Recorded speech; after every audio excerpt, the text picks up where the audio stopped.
Oh, jeez. Let's get rid of that. So, yeah, it's raining outside, and I got a headset on. Yes, I've got Netflix. I didn't really want to get it.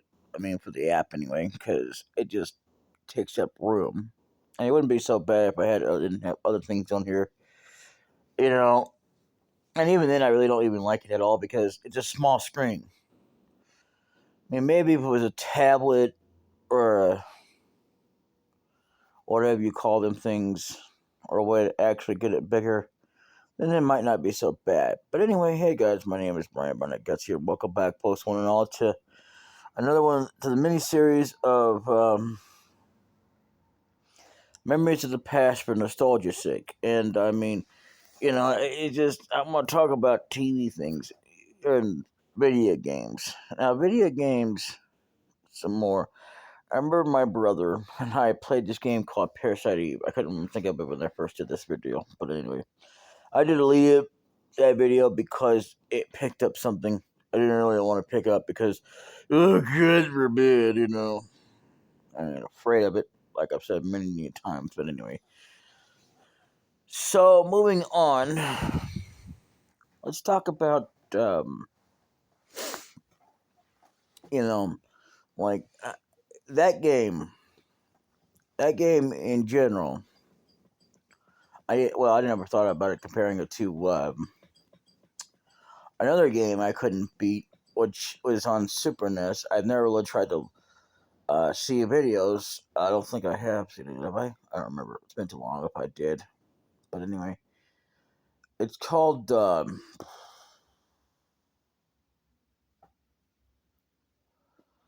it Obitus?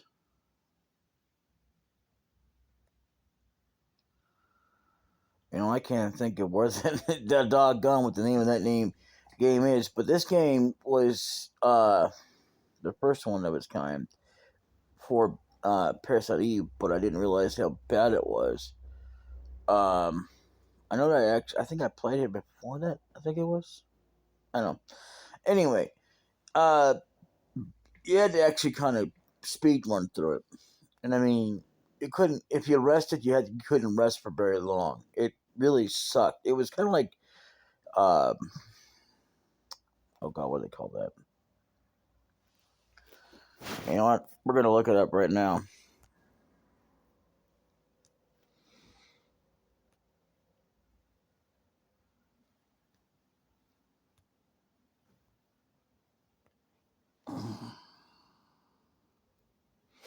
Well, not that, but I want to say, hmm, hmm. Yeah, like Eye of the Beholder. I was trying to think if there was other or not, but kind of like that kind of game, but not quite. It kind of plays like that, but in the sense of that you're only one person, and you have to be able to. When I say speed one, you got to be able to remember where everything's at and run through it fast because there are no cheats for that game. That game will be perfect for a cheat if you want to get through it fast enough. It is not even even if you could pit it or without cheat codes, it wouldn't even qualify for what do you call it?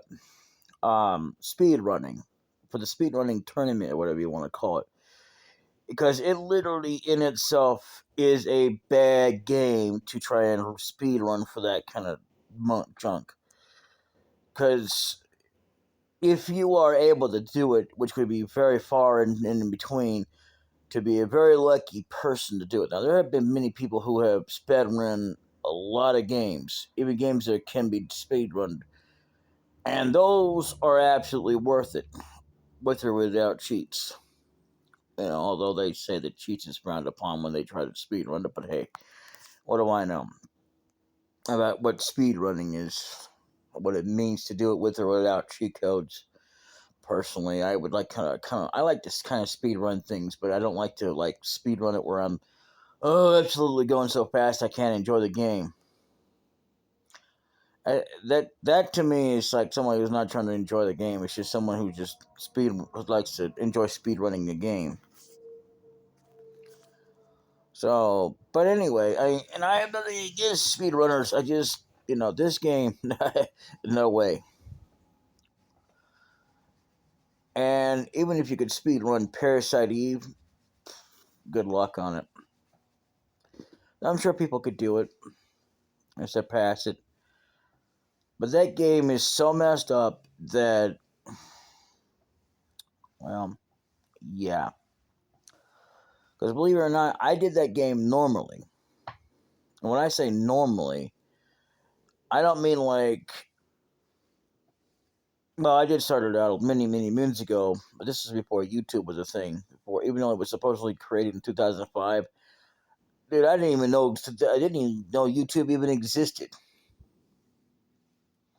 So it must have been so far under the radar before it got so popular. And I don't mean just like compared to today. I mean like before, in order to be like, oh, okay, so we can actually look it up and find YouTube now, quote unquote. But yeah, Parasite Eve, I would say, has the most treacherous things about it. You can only train for so little, and then it stops letting you train.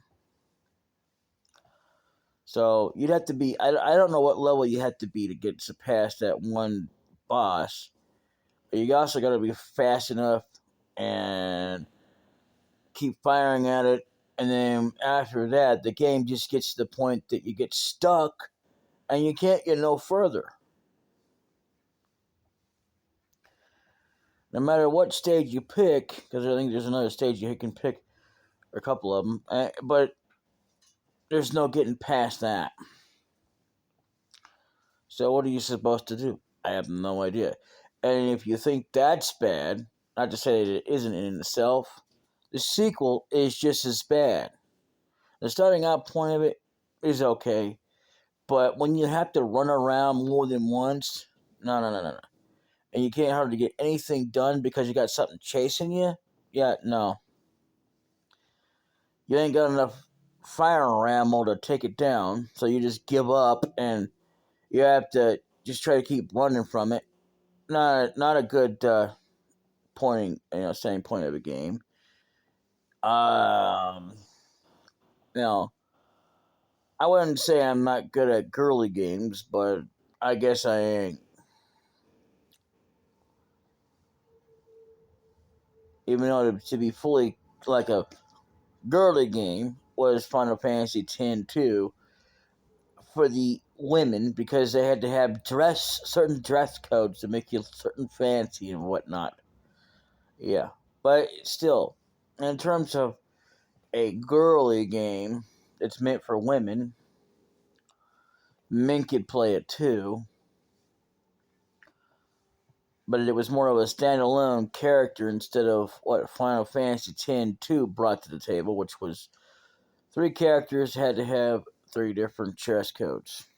But anyway, so this might be a short video, and it might be the final one for a while. But I mean, memories of the past, like for nostalgic sake, I can remember a lot of good times, and then there can be like times that like when you go to review movies and stuff like that. I mean, a lot of them are great. I'll always give people credit where it's due.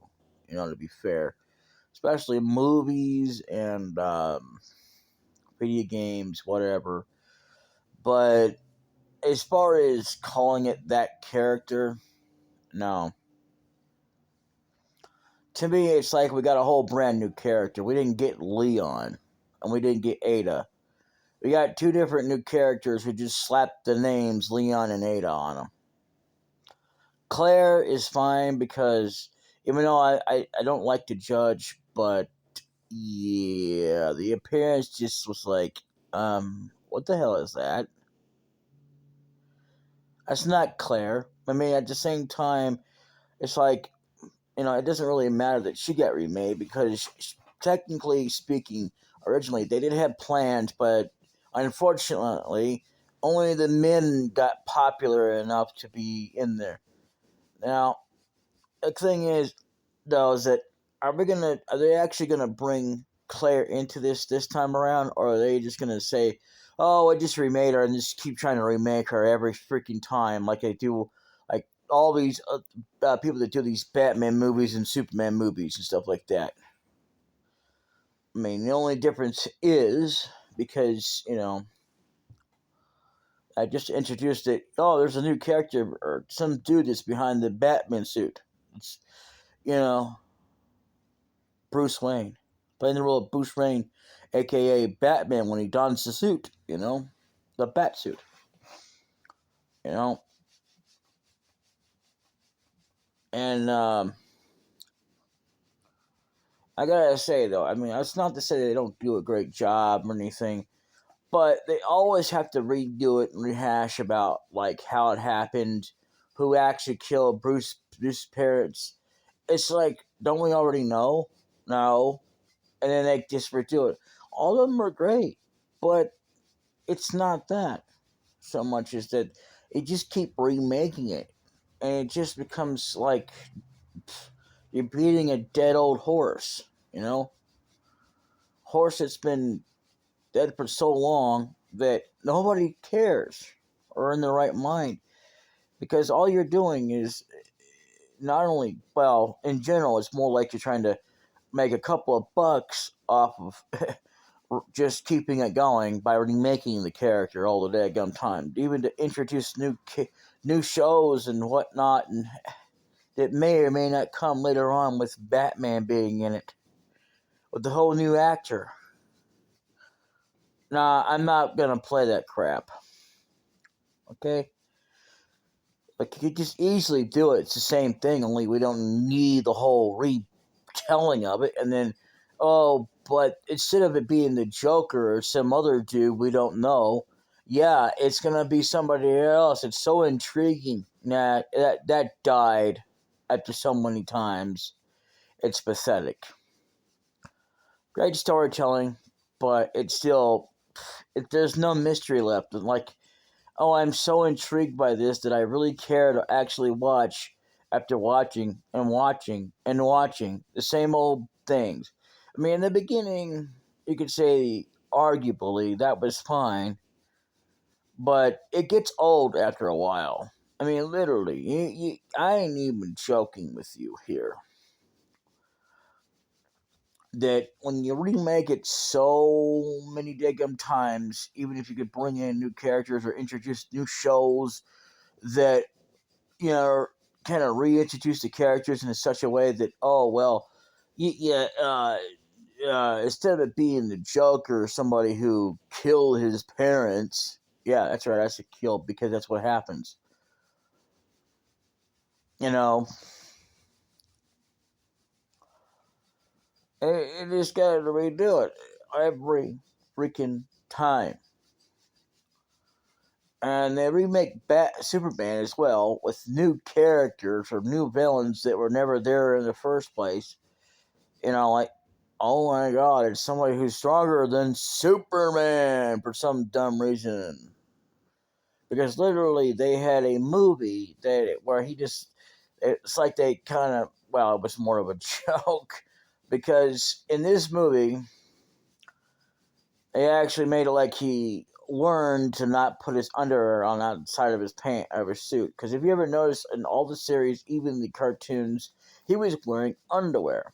Now, not that you don't have to actually look directly, but you can tell that, yeah, that doesn't belong. But that's just the way the suit was made. Um, and here's another thing for you, is that he could actually fly without the cape. What do you need the cape for? Oh, to prove that he's some kind of hero? He doesn't need that for that either. The thing is that if that's so true, then why is it that if he were to be in space with Justice League, yes, because that's what they became instead of Justice Friends.